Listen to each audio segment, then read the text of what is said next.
Kisah Rasulullah, bagian 47. Hisham bin Amr. Hisham bin Amr berjalan bolak-balik di depan rumahnya sambil menggerutu. 3 tahun sudah Bani Hashim diasingkan.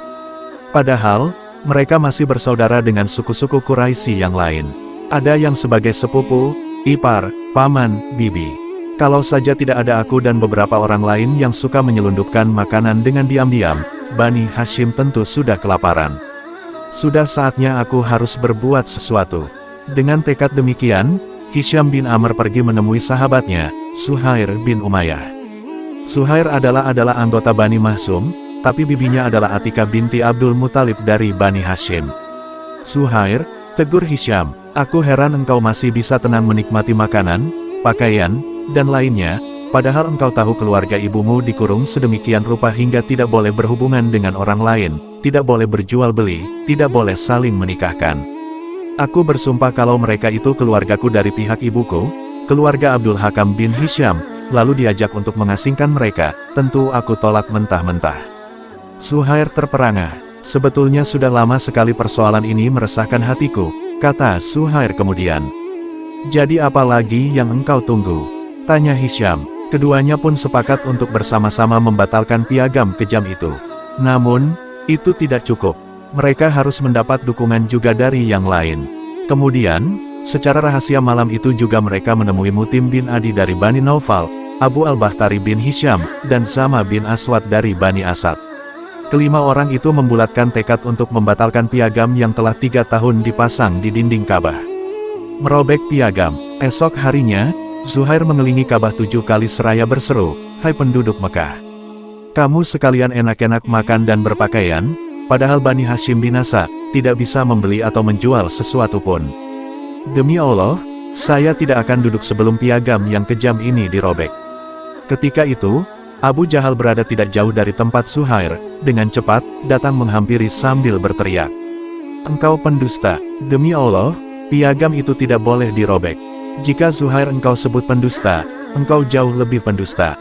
Balas Zama bin Aswad, "Sebenarnya dulu pun saat piagam itu ditulis, kami tidak rela." Zama benar, dukung Abu al-Bakhtari, dulu kami tidak rela terhadap penulisan piagam itu dan kami pun tidak ikut menetapkannya. Zama dan Abu al-Bakhtari benar, sahut Mutim bin Adi, dan siapa yang berkata selain itu dialah sang pendusta.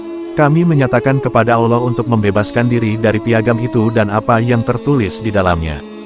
Mata Abu Jahal berkilat-kilat dan bahunya gemetar menahan marah.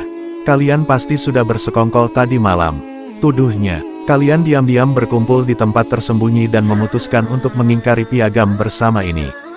Perang mulut hampir memuncak ketika Abu Talib yang ketika dari tadi diam di pojok, berjalan mendatangi mereka. Sikapnya yang tenang membuat orang-orang yang sedang bertengkar terdiam. Mereka memandang Abu Talib dan menanti yang akan dikatakan pemimpin Bani Hashim itu. "Semalam Muhammad menyampaikan sebuah pesan kepadaku mengenai piagam itu," demikian kata Abu Talib. "Rayap yang diutus Allah, Muhammad menyampaikan kepadaku bahwa Allah telah mengutus rayap untuk memusnahkan piagam itu," lanjut Abu Talib dengan tenang. Orang-orang itu saling pandang dengan rasa heran bercampur takjub. "Benarkah kabar ini?" Abu Talib cepat berkata lagi, "Jika kemenakanku itu berbohong, kita biarkan apa yang ada di antara kalian dan dia. Biarlah kami menanggung pengasingan selamanya. Namun jika Muhammad benar, kalian harus berhenti memboikot dan berbuat semena-mena terhadap kami." Tampak sekali Abu Talib sangat yakin dengan perkataannya sehingga bersedia menanggung boikot sampai mati jika perkataan Rasulullah tidak benar. Semua orang terdiam, mereka terharu sekaligus mengagumi rasa saling percaya dan kesetiaan yang demikian tinggi antara Abu Talib dan Rasulullah. "Baiklah, engkau adil," kata mereka. "Kami terima perkataanmu tadi, Abu Talib." Berbondong-bondong, mereka pergi ke Ka'bah dan menemui bahwa yang dikatakan Rasulullah memang benar. Rayap telah memakan isi piagam itu, kecuali sebagian kecil yang bertuliskan, "Bismika Allahumma," dengan namamu ya Allah.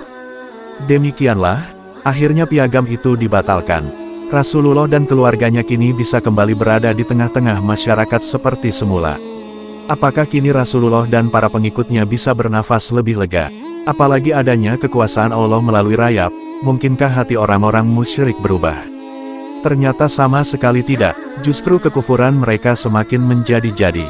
Mereka itu seperti yang tercantum dalam firman Allah. Dan jika mereka, orang-orang musyrikin, melihat suatu tanda mukjizat, mereka berpaling dan berkata, ini adalah sihir yang terus-menerus.